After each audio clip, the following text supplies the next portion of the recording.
इटावा में उसराहार के रामलीला मैदान में आयोजित जनसभा में डिप्टी सीएम केशव प्रसाद मौर्य पहुंचे हैं। मैनपुरी लोकसभा सीट पर 5 दिसंबर को होने वाले उपचुनाव में बीजेपी किसी भी हालत में कमल खिलाना चाहती है। जहां पर सपा प्रत्याशी डिंपल यादव के समर्थन में अखिलेश और शिवपाल मैदान में हैं, तो वहीं बीजेपी प्रत्याशी रघुराज सिंह शाकिर के लिए उप मुख्यमंत्री केशव प्रसाद मौर्य ने हुंकार भरी है। इस दौरान केशव मौर्य ने समाजवादी पार्टी पर जमकर निशाना साधा।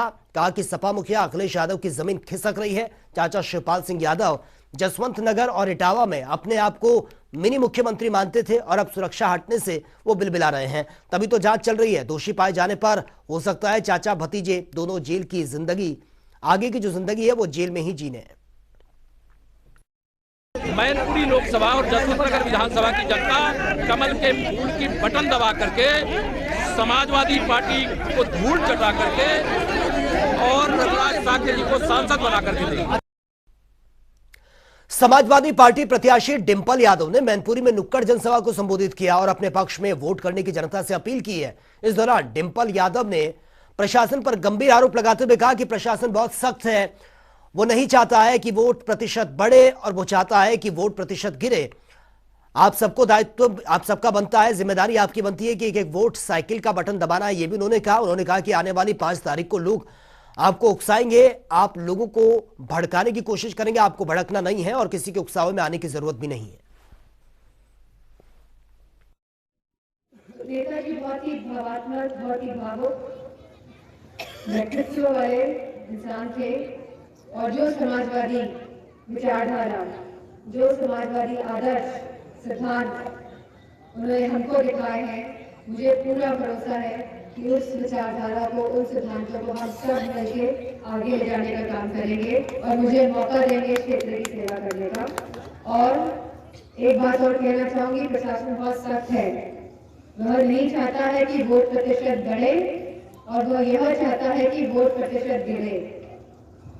तो ये आप सबका दायित्व बनता है, जिम्मेदारी बनती है कि एक एक वोट साइकिल का बटन दबाना है आने वाली 5 तारीख।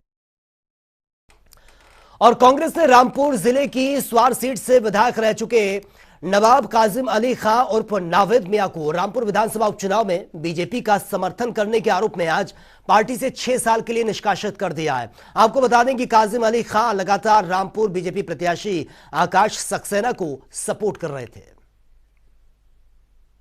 साहब देखिए, जिस व्यक्ति को जिस भी पार्टी में रहना चाहिए, ईमानदारी के साथ उस पार्टी का साथ देना चाहिए, उस पार्टी का काम करना चाहिए। कभी पार्टी की नीति और उससे हट के कोई काम नहीं करना चाहिए। और यही तरीका होता है कि पहले भी जानकारी में आया था, ये लोग छुप छुप के बीजेपी का इन लोगों ने इलेक्शन लड़ाया था, लेकिन अब की से बात बिल्कुल क्लियर पसंद में उसमें पकड़ में आ गई। हमने भी इनके खिलाफ लिखा था, लेकिन सिर्फ हमने कोई निकालने का या कोई हमने वो नहीं लिखा था। हमने तो एक संज्ञान में लाकर ये पूछना चाहा था कि ऐसा क्यों हो रहा है, बताएं। अब हो सकता है कांग्रेस पार्टी को कोई ऐसी और इनके पुख्ता सबूत मिला हो जिस वजह से इनको पार्टी से 6 वर्ष के लिए सस्पेंड किया गया है।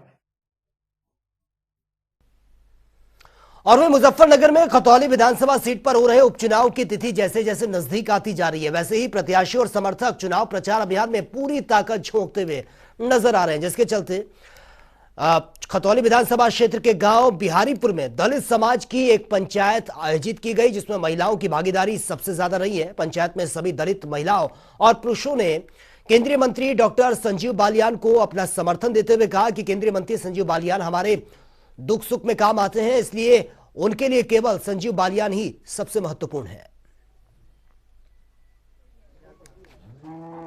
देखो, चंद्रशेखर आजाद भाई ने कम से कम हमारे से सलाह तो ली होती कि भाई हम उन्हें समर्थित है, तो आप लोग मेरा सहयोग करोगे या नहीं। अगर काश वे हमसे एक मीटिंग करके कम से कम ये बात पूछ लेते तो हम उन्हें सपोर्ट करते, दिल से सपोर्ट करते। लेकिन उनके बाद या तो मायावती थी या अब बीजेपी है और दिल से है। और वहीं मैनपुरी लोकसभा से सांसद रहे सपा संरक्षक मुलायम सिंह यादव की मृत्यु के बाद सीट पर उपचुनाव का घमासान जारी है। कांटे की टक्कर है सपा और बीजेपी के बीच और इसी साग की जंग से सपा ने डिंपल यादव को मैदान में उतारा है तो बीजेपी ने रघुराज सिंह शाक्य को मैदान में उतारा है। सपा के लिए जहां पर यह सीट प्रतिष्ठा का सवाल बनी हुई है तो वहीं बीजेपी 2024 से पहले सीट पर जीत हासिल करके देश में बड़ा संदेश देने की तैयारी में है। मैनपुरी लोकसभा उपचुनाव यानी कि मैनपुरी जो अखाड़ा है इस समय ये समाजवादी परिवार यानी कि सैफई परिवार का पुराना गढ़ रहा है और इस गढ़ में इस बार चुनौती दे रही है भारतीय जनता पार्टी। भारतीय जनता पार्टी ने यहाँ पे नंबर 2 के जो सबसे ज़्यादा वोट है शाक वोट का ही प्रत्याशी उतारा है और चूंकि यहाँ के वोटरों की संख्या तकरीबन 18 लाख है, क्षमा कीजिएगा 18 लाख है, उसमें मैक्सिमम यादव है, नंबर 2 पे शाक हैं, नंबर 3 पे पिछड़ा वर्ग है, फिर उसके बाद लोध राजपूत आते हैं, फिर उसके बाद मुस्लिम वोट आते हैं। इस तरीके से मुस्लिम जो वोट हैं जो समाजवादी का पार्टी के परंपरागत वोट हैं वो 5वें और 6ठे स्थान पर आते हैं। लेकिन ऐसी स्थिति में यहाँ पर जो वोटों की संख्या है वो किस तरीके से समीकरण बढ़ते हैं, कैसे बढ़ेंगे, क्या मुलायम की बहू यानी कि अखिलेश यादव की पत्नी डिंपल यादव पर जनता अपना वोट देगी नहीं देगी, क्या भारतीय जनता पार्टी के प्रत्याशी भारी पड़ेंगे, कितना भारी पड़ेंगे, क्योंकि पिछली बार मुलायम सिंह यादव केवल 92,000 के मतों के डिफरेंस जीते थे, अब की बार जीत पाते हैं नहीं जीत पाते हैं, ये बताएगा चुनाव। लोकसभा उपचुनाव के मैनपुरी के अखाड़े में आज हम मौजूद हैं और ये अखाड़ा इसलिए प्रसिद्ध है क्योंकि ये मुलायम परिवार का एक गढ़ था जहाँ पे समाजवादी पार्टी लंबे समय से अपना वजूद कायम किए हुई थी। ये इलाका किस लिए जाना जाता है, एक खास चीज़ बता दें, सबसे बड़ी खास चीज़ है कि यहाँ मैनपुरी जो यहाँ पे जो शहर है, जिला है, इसकी सबसे खास है एक तम्बाकू होती है जो कि सुपारी के महीन छल्लों में बनाई जाती है और उस सुपारी को पूरा बहुत बड़ी सी पीतल की परात में सजाया जाता है और उसमें मतलब साफ़ सुथरी परात होती है जिसमें सजाया जाता है और लोग उसमें सेंट लगा करके तम्बाकू देते हैं। उस तम्बाकू को मैनपुरी बोलते हैं, वो यहाँ की खासियत है और यहाँ की ओरिजिनल है।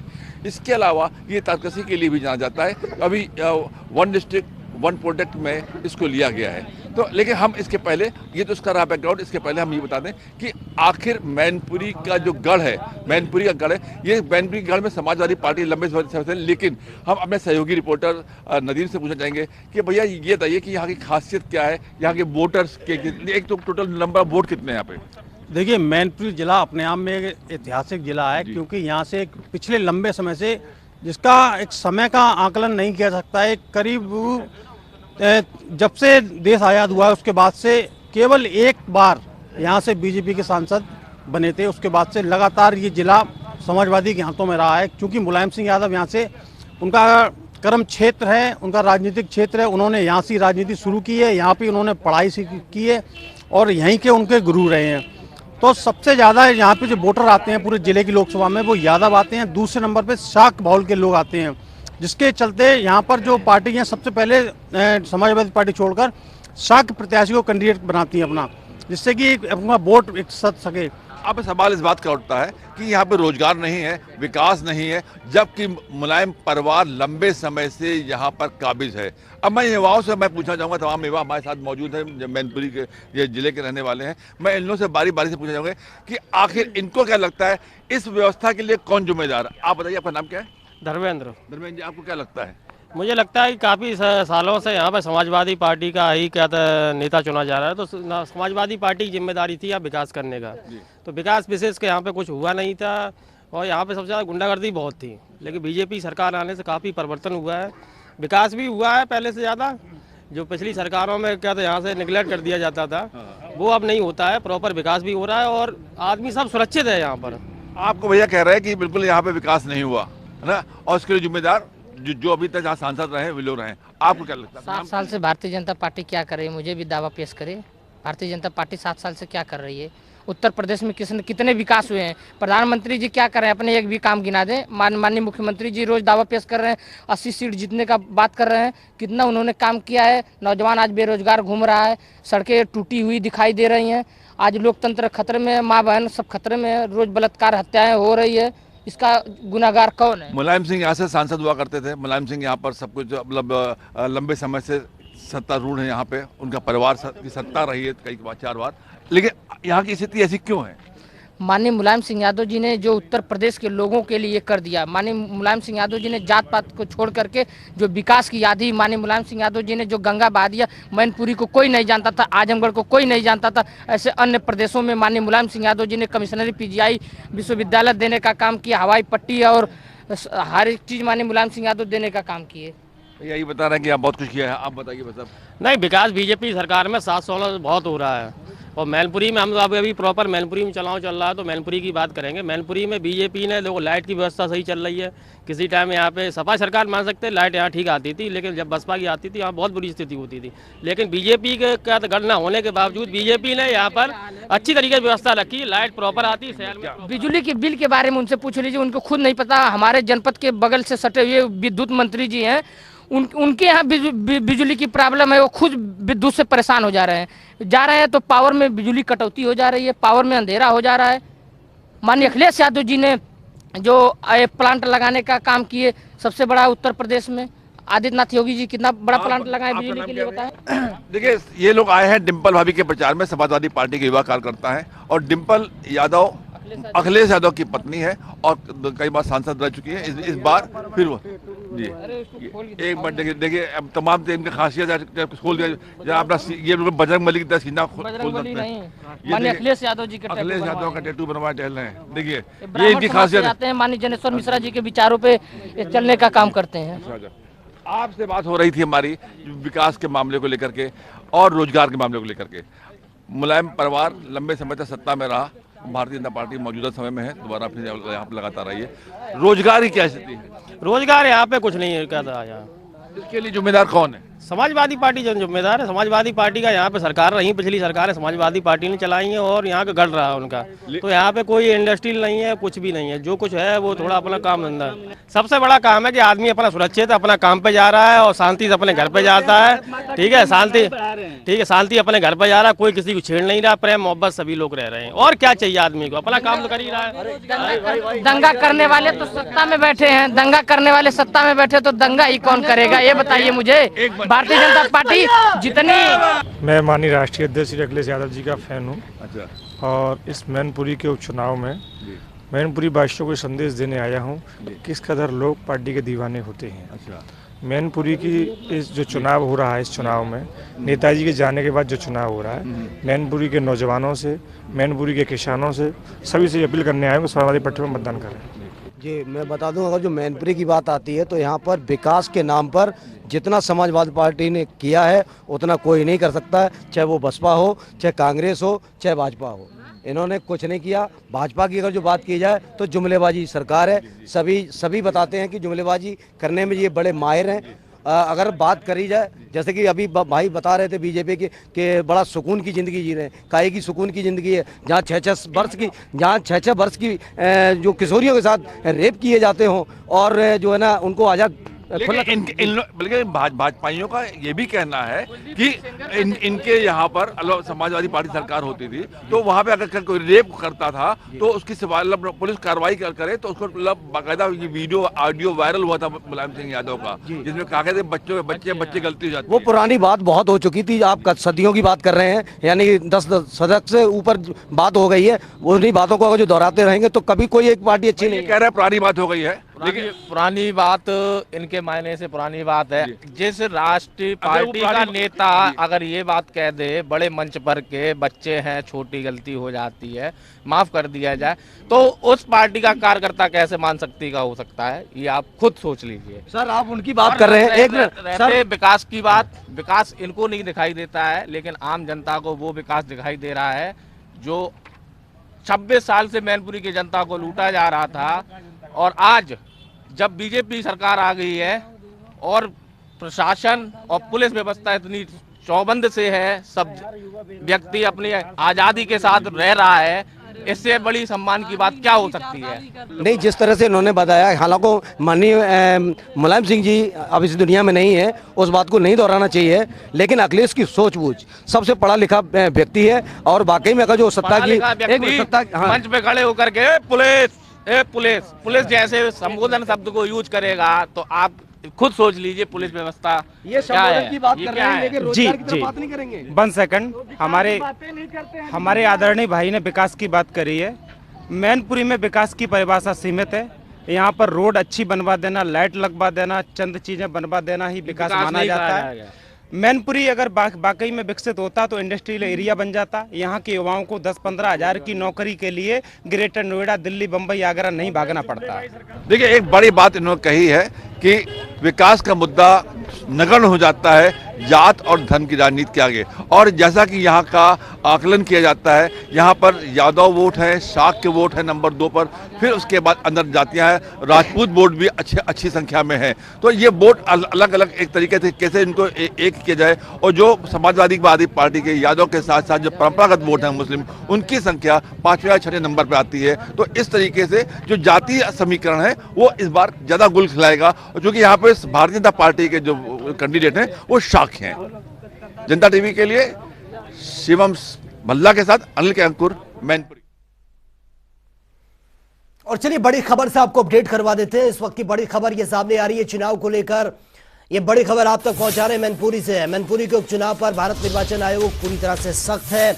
मैनपुरी और इटावा एसएसपी से स्पष्टीकरण तलब किया, पुलिसकर्मियों के स्थानांतरण पर जवाब तलब किया। तो ये बड़ी खबर आप तक पहुंचा रहे हैं। 6 पुलिसकर्मियों को कार्यमुक्त करने के निर्देश दिए गए हैं। प्रेषक और पुलिसकर्मियों की ड्यूटी रैंडम हो। और वहीं भारत आज से G20 की मेजबानी कर रहा है और 1 साल तक भारत G20 का अध्यक्ष भी रहेगा। इसको लेकर भारत में जश्न का माहौल है। G20 शिखर सम्मेलन को लेकर सांस्कृतिक मंत्रालय के आदेश पर आगरा के लाल किला, फतेहपुर सीकरी, सिकंदरापुर साथ ही लाइटिंग की व्यवस्था वहां पर की गई है। और 1 दिसंबर से यानी कि आज से और 7 दिसंबर तक ये लाइटिंग देश के 100 स्मारकों पर नियमित रूप से इसी तरीके से जगमगाती रहेंगी। भारत में 9 और 10 सितंबर 2023 को शिखर सम्मेलन होने जा रहा है, जिसकी अध्यक्षता आज गुरुवार को भारत को आधिकारिक रूप पर मिल चुकी है। इसी को लेकर भारत के संस्कृति मंत्रालय ने देश के 100 स्मारकों पर लाइटिंग की व्यवस्था की है, जो कि 1 दिसंबर से लेकर 7 दिसंबर तक नियमित रूप से चलेगी। और इस समय मैं आगरा किला पर हूं और आप देख सक रहे हैं यहाँ पर आगरा किला पर भव्य रूप से यहाँ लाइटिंग की व्यवस्था की गई है और यहाँ पर सैलानी भी इसका लुत्फ उठाते हैं। और आगरा के साथ साथ तमाम ऐसे शहर हैं जहाँ पर पुरातत्व शहरों को चुन चुन कर ये लाइटिंग की व्यवस्था की। और आगरा की बात करें तो आगरा में आगरा किला है, फतेहपुर सीकरी है और सिकंदरा है। इन तीनों मॉन्यूमेंट्स पर भव्य रूप से लाइटिंग की व्यवस्था की गई है। और जी शिखर सम्मेलन जो कि इसमें 20 राष्ट्र शामिल हैं, इसमें यूरोपियन राष्ट्र शामिल हैं, रशिया है, चाइना है, अमेरिका है, भारत है, जर्मनी है, इंग्लैंड है, फ्रांस है, ऐसे तमाम ऐसे राष्ट्र हैं जो कि शिखर सम्मेलन में यहाँ पर आएंगे। और इसके साथ ही ताज नगरी आगरा में G20 को लेकर अभी से तैयारियां शुरू कर दी गई हैं। जिलाधिकारी नवनीत सिंह चहल लगातार इसको लेकर सक्रिय दिखाई दे रहे हैं और उन्होंने बुधवार को जहां आगरा किला का निरीक्षण कर अधिकारियों को दिशा निर्देश दिए थे, वहीं गुरुवार को वह ताजमहल पहुंचे और अधिकारियों को तमाम सारे दिशा निर्देश दिए। तो कहा जा सकता है कि G20 को लेकर पूरे देश में तैयारियां जोर शोर के साथ चल रही हैं। वहीं ताज नगरी आगरा में भी इसको लेकर भव्य रूप देने को लेकर यहाँ पर तैयारियां जोरों के साथ है, क्योंकि आगरा में भी कुछ बैठकें होनी हैं। जब बैठकें होंगी तो यहाँ पर ताजमहल है, फतेहपुर सीकरी है, आगरा किला है। लोग यहाँ पर जो शिखर सम्मेलन में आएंगे, प्रतिनिधि आएंगे, वो यहाँ का लुत्फ भी लेंगे, यहाँ के दर्शन भी करेंगे। इसको लेकर भी यहाँ पर तैयारियां जोरों शोर है। ग्राउंड जीरो से प्रदीप रावत, जनता टीवी आगरा। और वहीं बस्ती जिले में सबसे बड़े मदरसे में बड़े पैमाने पर बच्चों को गलत तालीम देने का सनसनीखेज मामला सामने आया। इस मामले की गंभीरता को देखते हुए पुलिस ने तत्परता दिखाते हुए कार्रवाई की है। आरोपी मौलाना को गिरफ्तार कर लिया गया, जिसके बाद मौलाना की असलियत सामने आने के बाद लोगों में भारी आक्रोश भी है। और इतना ही नहीं, आरोपी मौलाना का एक ऑडियो भी सोशल मीडिया पर बहुत तेजी से वायरल हो रहा है, जिसमें पूर्व राष्ट्रपति और missile man APJ Abdul Kalam, प्रधानमंत्री नरेंद्र मोदी, RSS और बीजेपी सरकार पर अभद्र टिप्पणी करते हुए सुनाई दे रहे हैं। इस प्रकरण को लेकर SP आशीष श्रीवास्तव ने बताया कि मौलाना अख्तर हुसैन के खिलाफ मुकदमा पंजीकृत कर लिया गया है। और मथुरा में हिंदू महासभा ने 6 दिसंबर को श्री कृष्ण जन्मस्थान पर अभिषेक और हनुमान चालीसा का पाठ करने की घोषणा की थी, जिसके बाद पुलिस ने 2 लोगों के खिलाफ मुकदमा दर्ज किया था। और अब इस पूरे मामले में महासभा के राष्ट्रीय कोषाध्यक्ष दिनेश शर्मा का कहना है कि 6 दिसंबर का कार्यक्रम मथुरा कृष्ण जन्मभूमि पर यथावत रहेगा और समय और स्थान में परिवर्तन नहीं होगा। पुलिस ने कार्यकर्ताओं के खिलाफ वारंट जारी कर दिया है। हिंदू महासभा प्रशासन के इस कृत्य की कड़ी निंदा करता है। दिनेश शर्मा ने कहा है कि यदि हिंदू भाई बहन कान्हा की नगरी मथुरा में हनुमान चालीसा का पाठ नहीं करेंगे तो क्या पाकिस्तान में हनुमान चालीसा का पाठ किया जाएगा।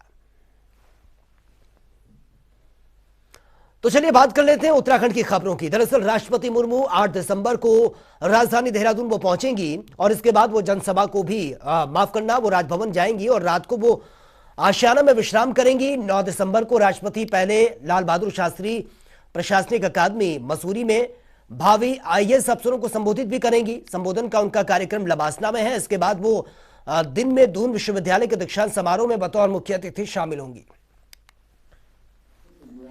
ये हमारे लिए बहुत ही सौभाग्य का विषय है और मैं इसके लिए आदरणीय मुख्यमंत्री जी, आदरणीय चांसलर, राज्यपाल उत्तराखंड को बहुत बहुत धन्यवाद देना चाहती हूँ कि उन्होंने हमें इतना बड़ा प्रोग्राम दिया और दून यूनिवर्सिटी को अपनी हिस्ट्री में एक स्वर्णिम अध्याय जोड़ने का एक मौका मिला। मेरा पूरा दून विश्वविद्यालय का जो परिवार है और वह मसूरी पहुंची टिहरी सांसद माला राज्य लक्ष्मी शाह का बीजेपी कार्यकर्ताओं ने स्वागत किया। इस दौरान टिहरी सांसद ने बीजेपी कार्यकर्ताओं से मिलकर शहर की समस्याओं के बारे में जानकारी और उनके समाधान के लिए बात भी कही है। रोड्स का प्रॉब्लम तो बताइए, बस पूछे मत। मैं जानती हूँ हम लोग भी जब मीटिंग्स लेते हैं इसके बारे में हम सबसे प्रॉब्लम वही हुआ है। ये नहीं कि सेंटर तो बहुत कर रहे हैं मगर यहाँ सबसे ज़्यादा प्रॉब्लम PWD वालों के सड़कों का है। हमेशा वही प्रॉब्लम। अभी भी हम आए, हमें देर हुआ कि और वहीं उत्तराखंड की छात्रा ने अंकिता भंडारी हत्याकांड को लेकर न्याय मार्च निकाला है और आज अंकिता भंडारी हत्याकांड को 2 महीने से भी ज्यादा का समय बीत चुका, लेकिन SIT ने अभी तक चार्जशीट दाखिल नहीं की है। NSUI की मांग है कि अंकिता भंडारी हत्याकांड की CBI जांच की जाए, साथ ही VIP कौन है यह सार्वजनिक किया जाए और उसे भी जल्द से जल्द गिरफ्तार किया जाए। साथ ही इस हत्याकांड के आरोपियों को जल्द से जल्द फांसी की सजा देने की भी मांग की है। आपको पता है कि अंकिता भंडारी जो हत्याकांड एक उत्तराखंड में ऋषिकेश में हुआ था, उसमें अभी तक जो हमारी स्टेट पुलिस है उसने कोर्ट में एक जो अपनी चार्जशीट है वो तक अभी तक दायर नहीं की है। इन्हीं सब मुद्दों के गुस्से को लेकर आज हमारी जो NSUI की छात्रा इकाई थी उसने जो DGP अशोक कुमार हैं उनके इस्तीफे की मांग को लेकर और इसमें चार्जशीट और CBI जांच की मांग को लेकर एक मार्च हमने निकाला था और DGP अशोक कुमार और मुख्यमंत्री का पुतला हमने आज घंटाघर में इस मार्च के बाद दहन किया।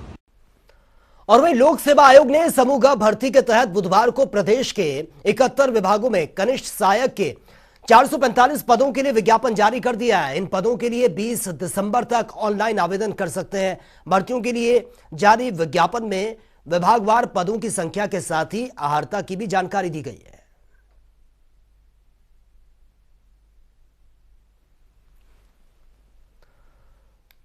और हल्द्वानी में नगर निगम के ट्रेंचिंग ग्राउंड के बाहर गाड़ी ने एक युवक को जोरदार टक्कर मारी है। हादसे में युवक की मौके पर ही मौत हो गई।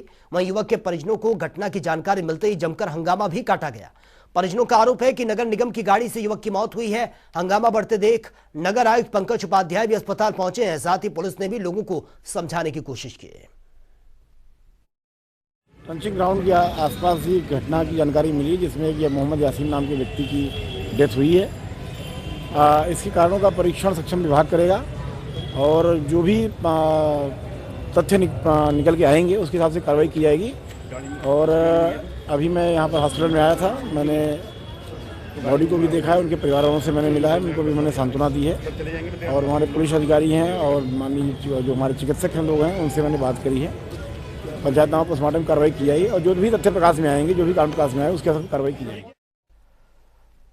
और 2012 और 13 के आपदा के दंश के पहले केलसू घाटी के ग्रामीण प्रधानमंत्री सड़क योजना की सड़क मार्ग से परेशान रहे हैं और अब 2022 में भी केलसू घाटी के ग्रामीणों की परेशानी जस की तस बनी है। सड़क की खस्ताहाल स्थिति को लगभग 11 से 12 साल होने को है और अभी तक ये सड़क इसी तरह से बनी हुई है। वहीं राकेश रावत जो कि क्षेत्र के पंचायत सदस्य हैं, उनका कहना है कि सड़क की स्थिति इतनी दयनीय है कि इस घाटी के सभी ग्रामीण कई बार प्रशासन से गुहार लगा चुके हैं लेकिन अब तक कोई भी सुनवाई नहीं हुई है। जो जिस रोड कई विगत वर्षों से जो ये रोड हमारे ऐसे चल रहे, हमने शासन प्रशासन को कितनी बार लिखित में दिया, मौखिक में बताया, धरना प्रदर्शन भी किया, जो कि शासन न प्रशासन ठेकेदार हमारी रोड की कोई सुध नहीं ले रहा है। देखिए आजकल भी हमारी रोड की ऐसी स्थिति है, बरसात के टाइम पे जाने में बहुत समस्याएं होती है, जो कि कई बार हमने ठेकेदार को भी बताया, शासन प्रशासन को कई बार लिखित में भी दिया, धरना प्रदर्शन भी किया, फिर भी कोई भी इस रोड पे कार्रवाई नहीं हो रही कि किस प्रकार से हो। और वहीं राजधानी देहरादून में सदन से पास ही महिला आरक्षण धर्मांतरण बिल को जन जन तक पहुंचाने के लिए बीजेपी की मीडिया टीम ने कमर कस ली है। बीजेपी के मीडिया प्रभारी मनवीर चौहान का कहना है कि बीजेपी के सभी प्रवक्ता 5 दिसंबर से 10 दिसंबर तक सभी जनपदों में जाकर वो पत्रकार वार्ता करेंगे और आम जनता को महिला आरक्षण और धर्मांतरण बिल के बारे में जानकारियां भी देंगे।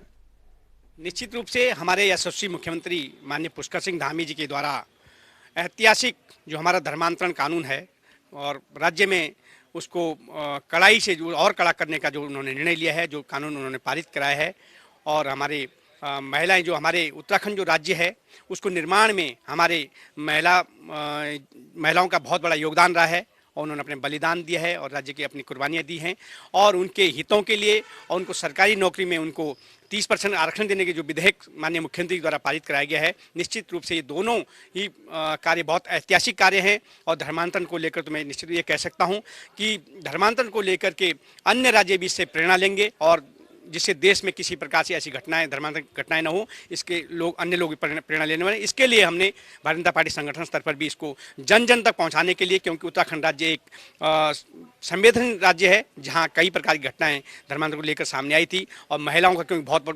महत्वपूर्ण। तो फिलहाल इस बुलेटिन में मेरे साथ इतना ही, लेकिन तमाम खबरों के लिए आप बने रहिए जनता टीवी के साथ। नमस्कार।